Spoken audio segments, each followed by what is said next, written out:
From Breathless in 1960 to Weekend in 67 and the 13 features in between, Jean-Luc Godard changed the landscape of cinema. He tore through its foundations, reinventing the form and reinventing himself, picture by picture. Breathless has a kinetic energy, aided by handheld cameras and a haphazard ethos towards editing, cutting out anything Godard deemed unnecessary. He was resourceful. If he wanted a tracking shot, he simply put a cameraman in a wheelchair. Despite these humble beginnings, it's not a style he would adhere to throughout this period, but the energy and invention were a constant. He'd switch between genre and the everyday, actors and non-professionals, black and white and colour. He'd mismatch styles, creating a dynamism in contrasting elements. He called A Woman is a Woman a neo-realist musical, a contradiction in terms. Alphaville is an otherworldly science fiction dystopia, but shot on location, with no elaborate set design, just creative selection and lighting.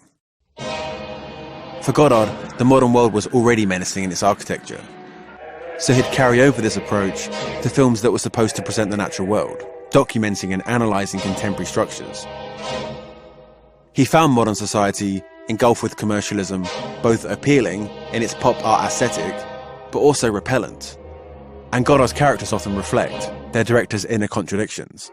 Il y a 2 minutes, je voyais la mort partout, maintenant c'est le contraire. Regarde, la mer, les vagues, le ciel. Ah, la vie est peut-être triste, mais elle est toujours belle. Mon silence agit sur lui comme mes paroles. Mon départ le trouble comme ma présence. We as an audience have contradictory impulses when watching a film. In order to be immersed in a story's narrative, we need a suspension of disbelief.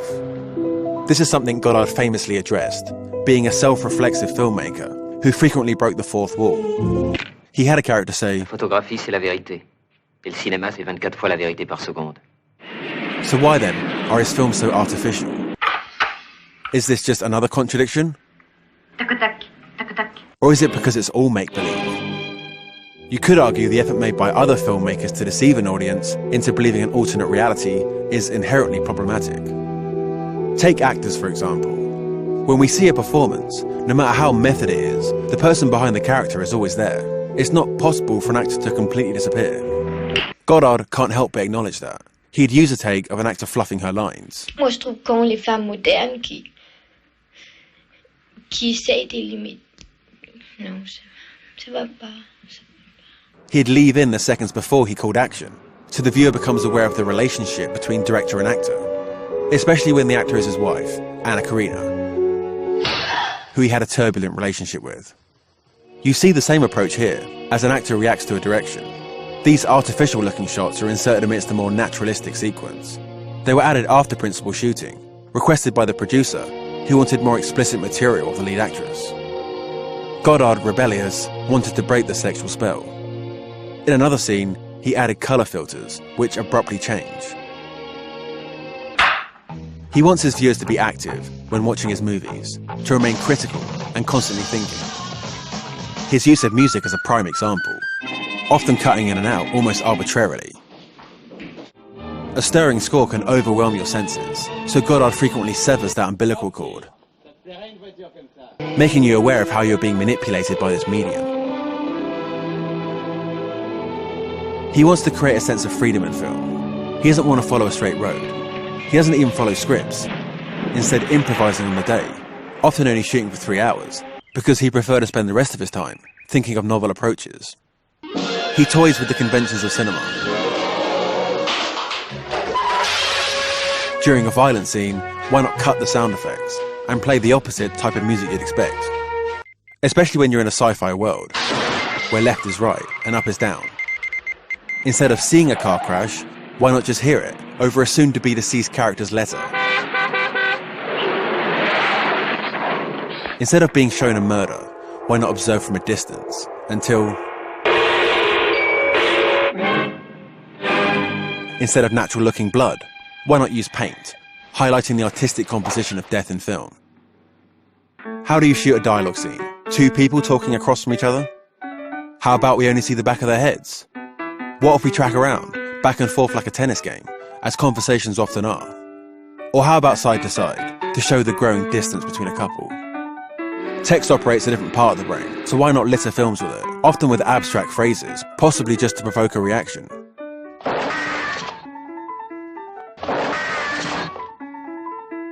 And there are many other elements that Godard brings into his films, like paintings or cartoons, that have their own aesthetic and provide a counterpoint. Marianne Renoir. Je voudrais qu'on soit Romeo et Juliette. Oh là là. Naturally, film itself is another constant reference. Moi, je te préfère sans chapeau et sans cigare. C'est pour faire comme Dean Martin dans Some Came Running. Movies surround these characters' lives, providing a contrast to their existence. Its fantasy can allow them to momentarily escape their reality. Godard seems to want to break everything down. He'd isolate music and dialogue. I reread The Odyssey last night. Or music and actions. He'd break down language, as well as individual elements of an actor. In both cases, focusing on the separate components, they're abstracted from the whole. Quoi tous ces signes parmi nous qui finissent par me faire douter du langage et qui me submergent de signification en noyant le réel au lieu de le dégager de l'imaginaire. This breakdown became so molecular that an intense focus on a cup of coffee can be philosophical and cosmological. Aujourd'hui où les révolutions sont impossibles, où des guerres sanglantes me menacent, où le capitalisme n'est plus très sûr de ses droits et la classe ouvrière en recul, où les progrès foudroyants de la science donnent au siècle futur une présence obsédante. Towards the end of this period, he had worked so furiously that he no longer seemed grounded. He was questioning his methods. Par exemple, comment rendre compte des événements? Comment montrer ou dire que cet après-midi-là, vers 16h10, Juliette et Marianne sont venues dans un garage de la Porte des Ternes où travaille le mari de Juliette. Like a film coming off its projector, Godard himself was coming off track. He was increasingly disgusted by consumer culture, which was only becoming more dominant. The pleasure he once derived from American genre cinema had been tainted by the US government's calamitous foreign policy. Communiste.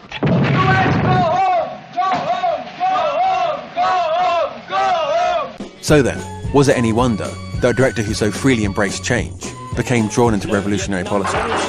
He felt that ethically, commercial cinema was no longer an option. But for many, the revolution had already happened. It was an aesthetic one.